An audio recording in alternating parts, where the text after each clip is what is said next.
While those moments add texture to your journey, they rarely determine the course of your life. But if you're able to filter the signal through the noise, you can nudge your life in these moments into having the impact you want. So today I want to share 3 simple filters I've applied to my own life. 3 filters that have helped me get more moments right than wrong and took some of the pressure off. First, choose optimism. The second filter is to gravitate towards working on hard things. And the third filter I use, when all else is equal, do the thing that excites you. A group of students walked out of the graduation ceremony while Google CEO Sundar Pichai was delivering the commencement address at Stanford University. The planned weeks-long protest was targeting Google's involvement in Project Nimbus, a cloud computing and artificial intelligence deal between Google, Amazon, and the Israeli government.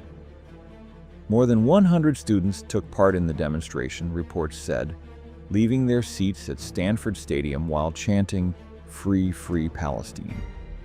The students said the protest was intended to raise awareness of concerns surrounding the project and its links to the ongoing conflict in Gaza.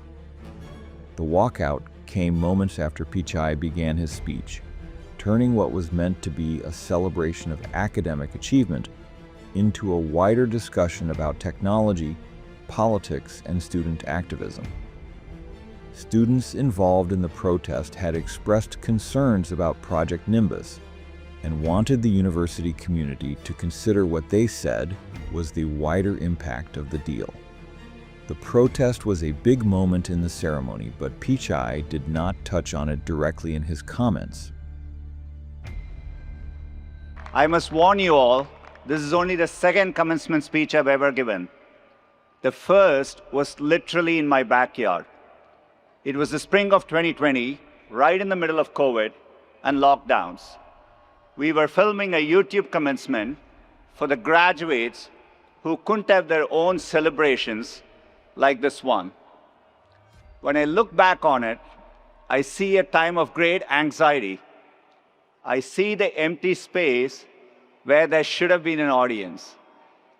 I see the haircut I gave myself right before filming. In fact, I really wish I could unsee it. Today, what I see in front of me is how graduation should be. Graduates celebrating together and with the people you love who have supported you on your journey. Your parents, relatives, friends, professors, and everyone who helped you reach this milestone. Let's give them another round of applause. They deserve it.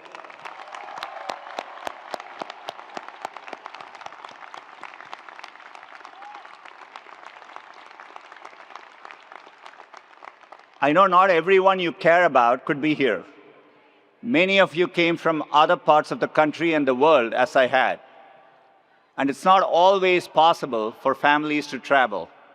In fact, this is the first time my mom and dad are attending a graduation ceremony I'm a part of. So let me say a special thanks to them and to my entire family here with me.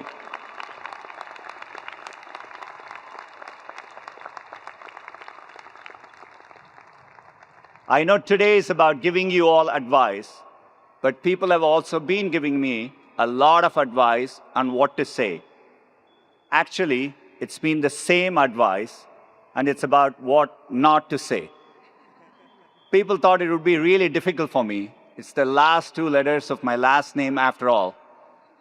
In all honesty, the topic is truly immaterial to what I want to share with you. The most timeless advice I've learned is technology agnostic. It's about you, the life you want to build for yourself, and the choices that help you pursue that life. Some of you know what you're pursuing already. Congratulations. Enjoy closing down the Rose and Crown now. It gets tougher with a day job. Many of you may have absolutely no clue. That's okay too. I remember feeling uncertain on graduation day. The sense that life was a series of really big moments and the pressure I felt to get them all exactly right. This is especially true for a group of high achievers who have sweated every grade, every paper, every exam, who have focused on having the right mix of activities, athletics, internships, and now your first jobs. I'm going to let you in on a little secret. While these things matter in the moment, they are much less consequential than you might think. You could have failed that biology test, skipped a class, never learned to play the tuba, and you'd still probably be here today. Let me tell a story of how I started to learn this for myself. When I was a student here, I had a classmate named Pat. He was from Long Beach, had an earring in one ear, which I thought was really edgy at the time, and a white two-door Honda Prelude convertible. One Wednesday morning in January, my first winter quarter, we were on our way to class. He was like, "Do you want to go to Vegas instead?" I had never skipped a class. I had never definitely taken a road trip before. In fact, this is the first time my parents are hearing of it. And yet I said, sure. So we went back to our dorm rooms, grabbed some things, and set off. You have to cut through the mountains to get there. As we drove through them, it started to snow. I'd never seen snow before. I stuck my hand out to grab it. I couldn't believe the softness of the flurries. Pat stopped the car so I could get out. It was really beautiful, a moment I'll never forget.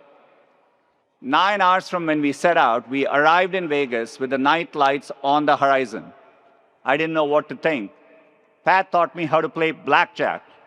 I started with $5 and did manage to win about 15 more, and was like, I'm out. We didn't have enough money to stay long, so the next day we started the drive back. No one seemed to notice that we had missed class. For the first time, I realized the world won't end if I relaxed a little. You're going to face a lot of moments in your life.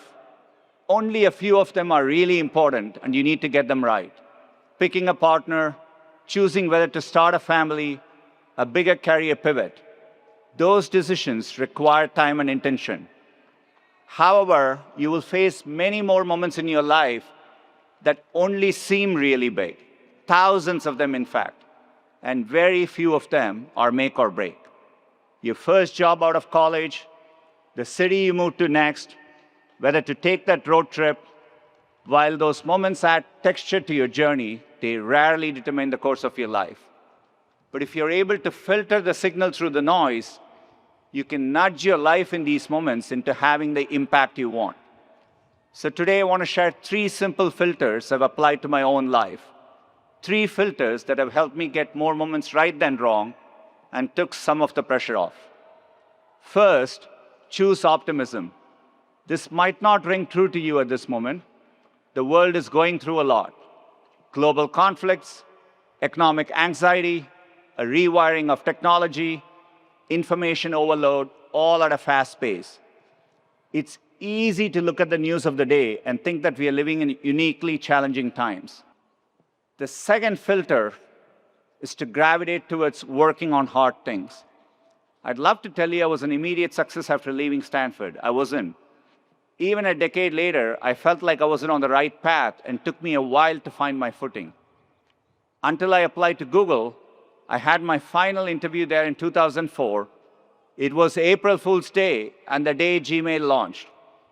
So when my interviewer asked me about it, I wasn't sure if it was a joke or a real product. That's because at the time, 1 gigabyte of free storage for everyone felt super ambitious and almost impossible. A couple years into the job, I got my chance to work on a seemingly impossible problem too. It was around this time that the internet was moving into a new phase. The web was evolving from simple web pages to rich applications. There was a group of us that felt we could reimagine the browser to be much better and faster, and we had an early prototype that we thought was pretty good. Internally, there was a consensus that building a browser would be incredibly difficult, requiring hundreds of engineers. We had a group of about 10. The consensus was right. It was going to be really hard. In some ways, we were naive, and it's good to be a bit irrational when you approach new things. And the third filter I use, when all else is equal, do the thing that excites you. For me, there has always been access to technology. The more access my family had, the better our lives got. I didn't have much access to a computer until I came to Stanford. So you can imagine my surprise when I walked into Suite Hall and saw rows and rows of computers that I could use anytime I wanted. It was 1993, and the internet was being built literally all around me. I saw it as a fundamental enabler of human progress.